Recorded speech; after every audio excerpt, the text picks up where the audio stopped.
नमस्कार साथियों, एक बार फिर आपके अपने मनपसंद सैनिक अविनाश भाई आर एस चैनल में स्वागत है।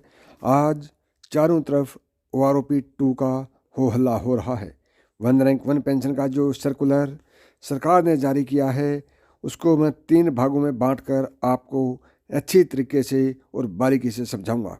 पहले भाग में सरकार ने अपना ऑर्डर लिखा है कि वन रैंक वन पेंशन 2 का बेनिफिट किन को मिलेगा और किन को नहीं मिलेगा। दूसरे भाग में इन्होंने एरियर का टेबल जारी किया है, जिसमें बताया है कि किस रैंक का 1 जुलाई 2019 से कितनी पेंशन होगी और कितना एरियर मिलेगा। और तीसरे भाग में इन्होंने एक बैकग्राउंड दिखाया है।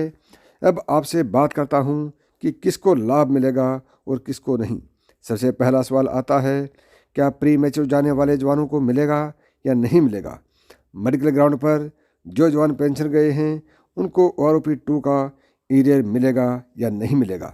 यदि नहीं मिला है तो प्री मैच्योर आने वाले जवानों को बहुत बड़ा घाटा होगा।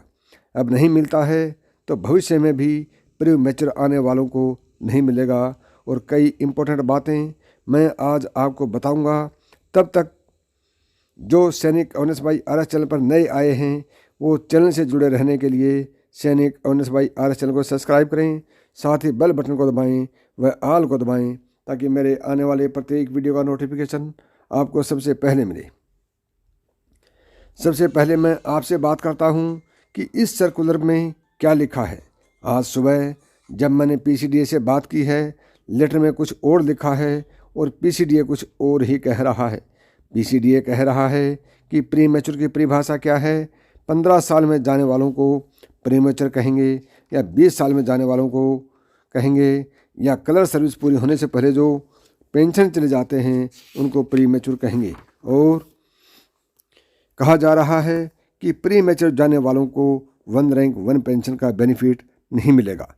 तो PCDA ने बड़ा अजीब जवाब दिया है कि हमारे पास उसका कोई अपडेट नहीं आया है, वह ना ही हमारे पास कोई सर्कुलर आया है। जब तक इसका सर्कुलर बनेगा तो जानकारी दे दी जाएगी। जब 2014 में OROP 1 लागू हुआ था, उसमें भी प्री मैच्योर वालों को शामिल नहीं किया गया था, लेकिन बाद में कंसिडर कर लिया गया था। जिसने भी ये बनाया है उसको खुद को ही नहीं पता है कि प्री मैच्योर क्या है, प्री मैच्योर की डेफिनेशन क्या है। अब जो सर्कुलर जारी हुआ है उसमें लिखा है कि 30 जून 2019 से पहले जो जवान, JCOs या अधिकारी रिटायर्ड हुए हैं, चाहे वो आर्मी, नेवी या एयरफोर्स से हों, उनके लिए लिखा है जो जुलाई 2014 के बाद जाने वालों को वन रैंक वन पेंशन 2 का एरियर नहीं मिलेगा। अब PCDA प्री मैच्योर किसको बोलता है और हम प्री मैच्योर का मतलब क्या समझते हैं, मैं आपको वो भी बताता हूँ। हम प्री मैच्योर का मतलब समझते हैं कि एक हवलदार की सर्विस 24 साल होती है और यदि वह 22 साल में, 23 साल में, यानी कि 24 साल पूरी करने से पहले जाता है तो हम उसको हमारी फौजी भाषा में प्री मैच्योर कहते हैं। और एरियर का पैसा 4 किस्तों में दिया जाएगा तथा family pensioners, special family pensioners और ग्रंटरी अवार्ड वालों को पूरी राशि एक साथ दी जाएगी।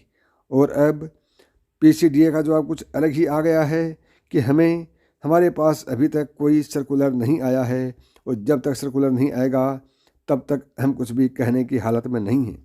लेकिन 2014 में जब OROP 1 लागू हुआ था तब बहुत कुछ कंसिडर कर लिया गया था, लेकिन अब जो 1 जुलाई 2014 के बाद प्री मैच्योर आए हैं उनको OROP 2 का एरियर नहीं मिलेगा। और मेडिकल ग्राउंड वालों को मिलेगा या नहीं मिलेगा, 1 या 2 दिन में मैं PCDA से क्लियर करके आपको बताऊंगा। तब तक आप सैनिक अविनाश भाई आर एस चैनल को सब्सक्राइब करके रखें, क्योंकि मैं चाहता हूं कि जो भी जानकारी आप तक पहुंचाऊं वह बिल्कुल सही व सटीक होनी चाहिए। मैं किसी तरह का आपको कन्फ्यूज में नहीं डालता हूं। तो दोस्तों, ये थी आज की ताज़ा व अपनी बड़ी अपडेट। यदि वीडियो आपको पसंद आया हो तो ज़्यादा से ज़्यादा शेयर करें। वह अभी तक आपने सैनिक अविनाश भाई आर एस चैनल को सब्सक्राइब नहीं किया है तो अभी सब्सक्राइब कर लें। नमस्कार, थैंक यू, जय हिंद,